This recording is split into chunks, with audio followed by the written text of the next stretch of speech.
Hello! Welcome back to my channel 'Hima story time'. అందరికీ నమస్కారం. ఈరోజు మనం రోజ్ పెటల్స్‌తో పూలమాల ఎలా తయారు చేయాలో స్టెప్ బై స్టెప్ చూసేద్దామండి.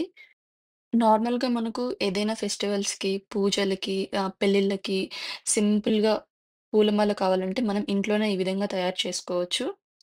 సో, ఈ పూలమాల తయారు చేయడానికి మనకు కావాల్సిందొచ్చి మెయిన్‌గా సిజర్, అలాగే ఫ్రెష్‌గా ఉండేటివి ఏదైనా ఫ్లవర్స్ అది రోజ్ పెటల్స్, చామంతి ఫ్లవర్స్ ఏవైనా కానివ్వండి. ఫ్రెష్‌గా ఉన్నటివి తీసుకుంటే మనకి పూలమాల చేసిన తర్వాత నెక్స్ట్ 2 డేస్‌కి కూడా మనకు చాలా ఫ్రెష్‌గా ఉంటుంది.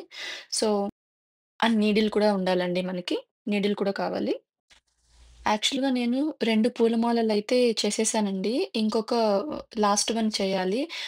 మా ఇంట్లో అయ్యప్ప స్వామి పడిపూజ ఉంది. సో, అందుకోసం నేను ఈ ఫ్లవర్స్ అన్నీ తెచ్చుకొని నేనే ఓన్‌గా చేసి ఆ అయ్యప్ప స్వామికి వేయాలి అని ఎందుకో అనిపించింది. సో, అందుకే నేను తీసుకొచ్చి పూలమాల చేశాను. నేనైతే యెల్లో ఫ్లవర్స్ అండ్ వైట్ చామంచి, యెల్లో చామంచి అండ్ పర్పుల్ కలర్ చామంచి ఇలా కలర్‌ఫుల్‌గా తెచ్చుకున్నాను. అండ్ రోసెస్ కూడా బొకేలో తెచ్చుకున్నాను నేను. ముందుగా మనం సూదికి దారం వేసుకొని మనకి ఎంతైతే పూలమాల కావాలో అంత లెంత్ థ్రెడ్‌కి చివర్లో కొంచెం ముడి వేసి పెట్టుకోవాలి. ఎందుకంటే ఆ రేకులు మనం కుట్టినప్పుడు అన్నీ విడిపోకుండా ఉండడానికి చాలా టైట్‌గా ఉండడానికి ముడి వేసుకోవాలి. నేనైతే ఒక యాపిల్ తీసుకొని దాని సపోర్ట్‌తో నేను సూది అందులోకి గుచ్చి ఇలా ఫ్లవర్స్ పెటల్స్ వేయడం వల్ల మనకి చాలా ఈజీగా ఉంటుంది. త్వరగా అయిపోతుంది.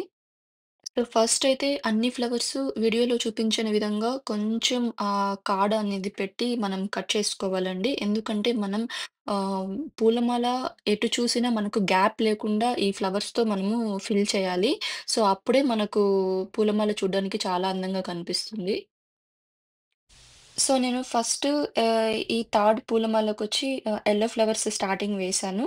సో, ఇవి 2 లేయర్స్ వేశానండి నేను.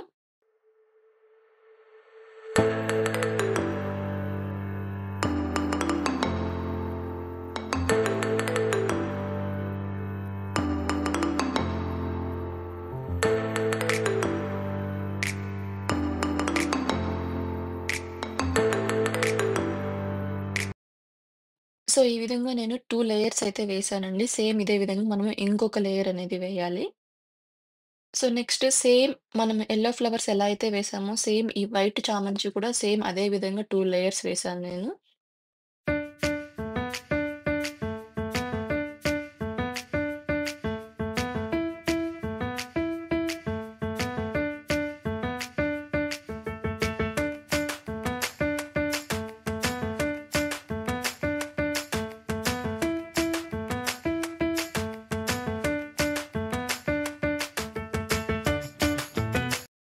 సో, ఆ 2 లేయర్స్ అయిపోయిన తర్వాత నేను యెల్లో రోజ్ ఫ్లవర్స్ అయితే తీసుకున్నాను. సో, ఆ పెటల్స్ మనం ఈ విధంగా విరిగిపోకుండా తీసుకోవాలి.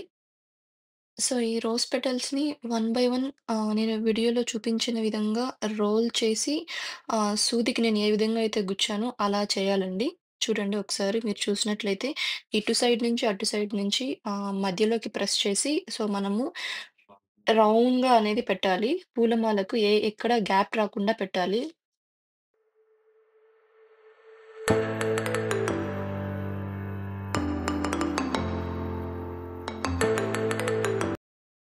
ఇలా మనకు ఎంత సైజయితే కావాలో అంత సైజు ఈ విధంగా మనకు కావాల్సిన లెంత్ వరకు రేకులను గుచ్చుకుంటూ వెళ్ళాలండి.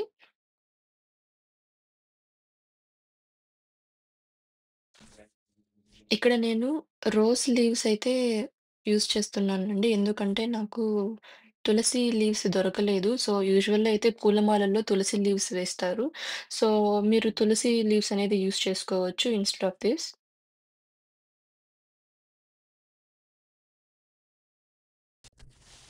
సేమ్ మనము యెల్లో రోజ్ అనేది ఎలా అయితే పెటల్స్‌ని సూదికి పెట్టామో సేమ్ ఇది కూడా అంతే అండి. సేమ్ ప్రొసీజరే. సో, మనకు కావాల్సిన లెంగ్త్‌లో మనము పూలమాల ఎంతైతే కావాలో అంత లెంగ్త్ వరకు మనం ఇది చేసుకోవచ్చు. ఇది వన్ సైడ్ పూలమాల అండి. సేమ్ ఇదే విధంగా మనము ఇంకొక సైడ్ కూడా కుట్టేసుకోవాలి. సో, తర్వాత మనకు జాయింట్ చేసినప్పుడు మిడిల్‌లో ఎలా కుట్టాలి అనేది చూద్దాము. సో, పూలమాల 2 కుట్టేసుకున్నామండి ఇప్పుడు. సో, మిడిల్‌లో జాయిన్ చేసినప్పుడు మనకి ఆ కుచ్చులు రావాలి కదా! సో, నేను ఈ ఫ్లవర్స్ అయితే తెచ్చుకున్నాను. సో, ఈ ఫ్లవర్ మిడిల్‌లో డిఫరెంట్‌గా ఉంటుంది అని ఈ కలర్ చూజ్ చేసుకున్నానండి. ఈ కలర్ చామంతి కూడా నేను నాకెంత లెంత్ కావాలో అంత లెంత్ వరకు యాడ్ చేశానండి. సో, ఇదే విధంగా మనము 3 కుచ్చులయితే చేసుకోవాలి. సో, ఈ పువ్వులనేది విడిపోకుండా మనము చివరన ముడి వేసుకొని దాన్ని జాయింట్ చేసాం కదా! అక్కడ ముడి వేస్తే పూలమాల ఫినిష్ అయిపోతుందండి. చూడండి ఇక్కడ నేను 3 కుచ్చులు కుట్టేసుకున్నాను. సో, వీటిని ఈక్వల్‌గా పట్టుకొని చివరగా ముడి వేసేసుకోవాలి మనము. ఇక్కడ చూడండి పూలమాల ఎంత అందంగా వచ్చిందో. షాప్‌లో కూడా మనకు ఇదే విధంగా అమ్ముతారండి. మనము మనకు నచ్చిన విధంగా, మనకు నచ్చిన కలర్స్‌తో ఫ్లవర్స్ తెచ్చుకొని ఇంట్లో ఇదే విధంగా చేసుకోవచ్చు. ఇంతే అండి. ఇలా సింపుల్‌గా తక్కువ ఖర్చుతో మనమే పూలమాలను ఇంట్లోనే తయారు చేసుకోవచ్చు. ఈ వీడియో కానీ మీకు నచ్చితే ప్లీజ్ లైక్ చేయండి, షేర్ చేయండి. మరిన్ని వీడియోస్ కోసం హిమ స్టోరీ టైమ్ ఛానల్‌ని సబ్స్క్రైబ్ చేసుకోండి. Thank you for watching. See you in the next video. Bye.